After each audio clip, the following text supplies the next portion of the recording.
L'histoire. Qu'est-ce que j'aime l'histoire. Aujourd'hui, on a encore un tout petit article pour terminer la journée en beauté, comme vous le savez. Euh, Aujourd'hui, visiblement, on a fait une découverte incroyable. Alors, je vois que c'est pas aujourd'hui, mais c'était il y a quelques jours. On a fait une découverte incroyable, mais je suis tombé sur cet article aujourd'hui. C'est un article de France Bleu. Visiblement, on a fait une découverte sur le tombeau de Napoléon. On va passer à l'article tout de suite. J'ai pas plus d'intro à faire que ça. Vidéo, un coffre mystérieux découvert sous la statue de Napoléon à Rouen. On l'apprend seulement ce lundi, lorsque la statue de Napoléon à Rouen a été enlevée en juillet dernier pour être restaurée, un coffre a été découvert dans le socle avec à l'intérieur des liasses de documents et un cylindre en laiton, des objets qui gardent encore leur mystère. Et rien que ça, c'est incroyable. Parce que, je sais pas si vous avez déjà fait les Uncharted, je suis un grand fan des Uncharted, comme vous voulez, et je me suis toujours dit, mais ouais, mais allez, ces trucs cachés devant notre nez, faut arrêter de se foutre de notre gueule, quoi. Alors certes, c'est pas une cité quand même souterraine ou un truc au milieu du désert, mais c'était quand même là, dans cette statue, pendant 200 ans, et jamais personne n'avait pensé, c'est assez oublié avec le temps, quoi. Le secret était bien gardé. Lorsque début juillet, les services de la ville de Rouen ont déposé la statue de Napoléon place de l'hôtel de ville à cause de la patte fissurée du cheval, ils ont découvert un coffre dans le socle, remontant au 19e siècle. L'information a été divulguée ce lundi par le journal Paris-Normandie. Elisabeth Labeille, conseillère municipale déléguée au matrimoine et archives municipales, se souvient. C'était une surprise, mais il semble que les fondeurs font assez souvent cela, laisser leur signature ou d'autres éléments. C'est le début des vacances d'été, la nouvelle équipe municipale vient de s'installer, puis il y a des dossiers plus prioritaires à régler. Le coffre reste donc plusieurs mois entreposé dans les locaux de la mairie avant d'être ouvert le 16 décembre par des spécialistes.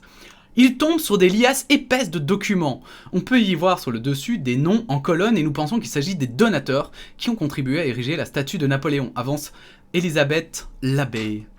Et ça, c'est incroyable. Non mais regardez ça. Alors oui, là c'est une vidéo. C'est une vidéo, donc si vous voulez aller la mater, évidemment il y aura toutes les sources en description. Donc en fait ils expliquent tout l'article et tout avec quelques interviews et tout.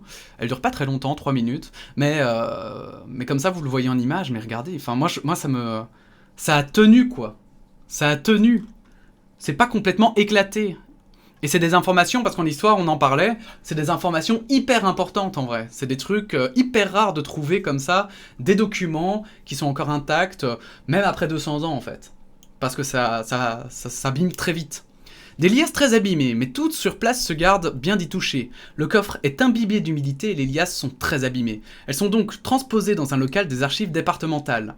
Il fallait les mettre à une température particulière pour qu'elles ne sèchent pas à l'air, explique la conseillère municipale.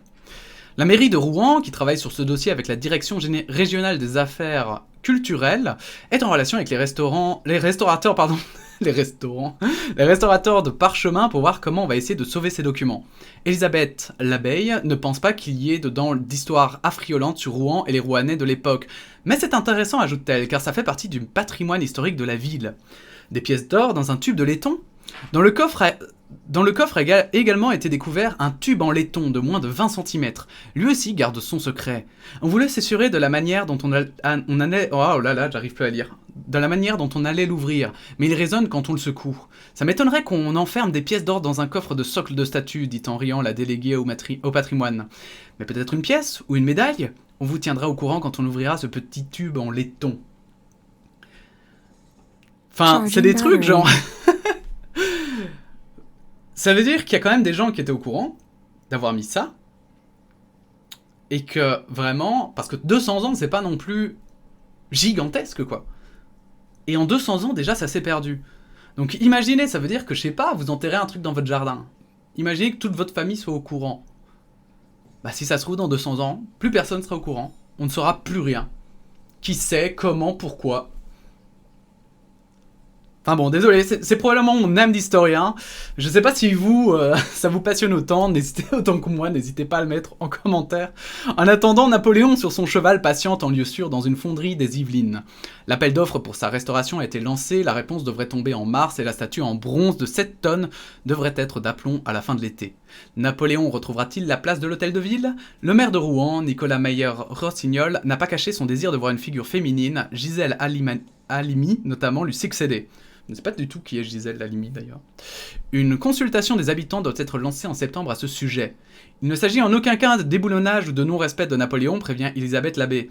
La preuve en est qu'on restaure la statue, mais aussi un coffre et son contenu. Et aussi, si vous voulez savoir, parce que je me souviens encore en histoire, il y avait déjà le débat, doit-on déboulonner ou pas les figures historiques, etc.